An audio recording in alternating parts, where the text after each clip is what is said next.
नमस्कार, मैं doctor Manju Jain, retired associate professor from essential degree college Kanpur. मैं पिछले कई महीनों से धर्म मार्ग नामक शीर्षक के अंतर्गत कुछ छोटे छोटे विचार, कुछ छोटे छोटे प्रसंग, किस्से जो कि हमारी शारीरिक और मानसिक विकास, शारीरिक और मानसिक स्वास्थ्य के लिए बहुत ज़रूरी होते हैं और ये निर्णय लेने की क्षमता हमारे में और मजबूती से आ जाती है कि इस मानव जीवन में क्या सुख दुख है, कैसे हम इससे पार पाएँ, या एक अच्छे विचार हमारे में कैसे आए, किसकी हम संगति करें, किसको हम छोड़ दें। ये सारी चीज़ें हम धर्म मार्ग के माध्यम से सीखते हैं और अपने आचरण में उतार के आगे का रास्ता तय करते हैं।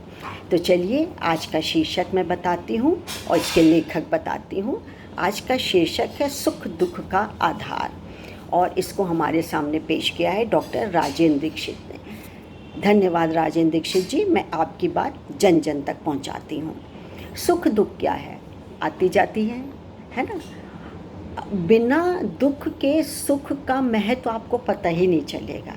तभी पता चलेगा जब आपके जीवन में दुख होगा।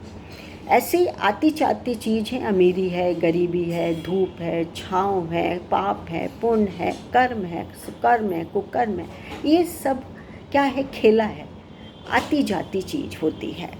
और वास्तविक जब सुख की अनुभूति हमें तभी होती है जब हमारे में दुख पता चलता है। अब ये दुख सुख तो सबके जीवन में आता है, जैसे ऋतु बदलती है, रात दिन होते हैं, उसी तरीके से ये सुख दुख भी होता है, आता है जाता है। सिर्फ क्वांटिटी और क्वालिटी में अंतर होता है। लेकिन कोई बंदा ऐसा दुनिया में नहीं होगा जिसके जीवन में उतार चढ़ाव या दुख और कष्ट या प्रेम और सुख ना आया। तो चलिए शुरू करते हैं। मानव मन प्रभु दत्त समस्त वरदानों में मानवीय सत्ता की अमूल्य निधि है। मानव मन की दो स्थितियां सुख और दुख हैं जो अनुभूति पर आधारित, अनुभव करते अनुभूति पर आधारित होती है। वस्तुतः प्रसन्नता और सुख प्राप्त करना मानव मन की स्वाभाविक विशेषता है, किंतु वह अज्ञानवश वास्तविक सुख और वास्तविक दुख की पहचान नहीं कर पाता है। शास्त्रों और संत मनीषियों ने परमेश्वर के स्मरण करने में ही वास्तविक आनंद और उसको विस्मरण कर क्षणिक सांसारिक भोगों में लिप्त होना ही वास्तविक दुख माना है। मतलब क्षणिक जो हमको साधन संसाधन जुड़ा लेते हैं, सुख देते हैं, क्षणिक उसके बाद कष्टदायी हो जाते हैं, तो उसको इन्होंने वास्तविक दुख माना है। दूसरे शब्दों में सुख उस मन स्थिति का नाम है जिसमें व्यक्ति प्रभु का सामीप्य अनुभव करते हुए शांति, स्थिरता, संतोष, संतुष्टि का भाव रखता है। और वहीं जब व्यक्ति के मन में अशांति, अस्थिरता और असंतोष की अनुभूति होने लगती है, तभी उसके मन में दुख की भावभूमि तैयार होने लगती है। व्यक्ति के मन को सुख दुख का चक्र सतत प्रभावित करता रहता है। वास्तव में सुख और दुख एक दूसरे के पूरक होते हैं।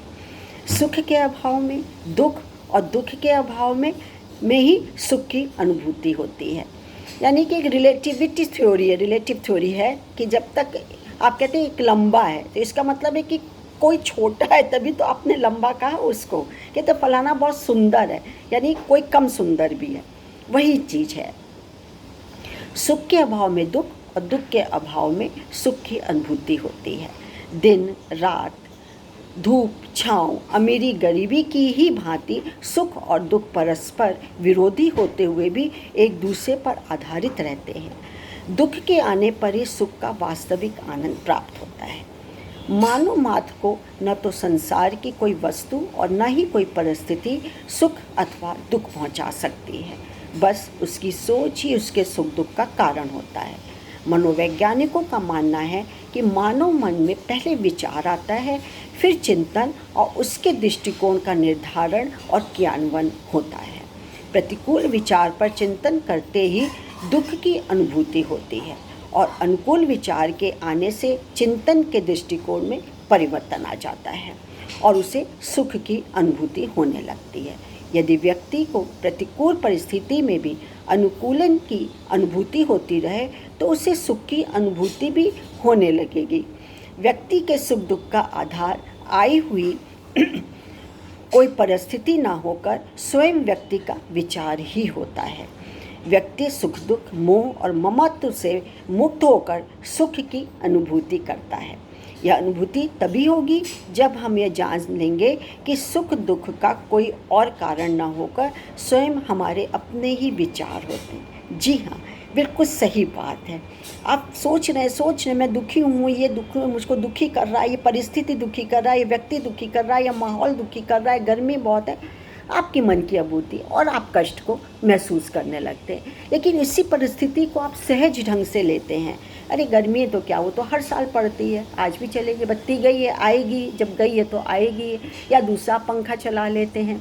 माहौल में कहीं क्रोध तमक ईर्ष्या फैल रही है तो आप जो कि क्रोधित होते तमतमाने लगते हैं। क्यों कर रहे हैं? मत करिए, क्षणिक करिए और उसमें भी आत्मसात कर लीजिएगा तो सुख ही सुख होता है। यही मन के विचार होते हैं कि आप मन से अपने को कमज़ोर मत माने, मन के अंदर के विकार को हटा करके अपने अच्छे विचार को ठूस ठूस के भर लीजिए। फिर देखिए क्या है, सफलता ही सफलता। जीवन बहुत सुखमय सरलतम हो जाएगा, अच्छा हो जाएगा।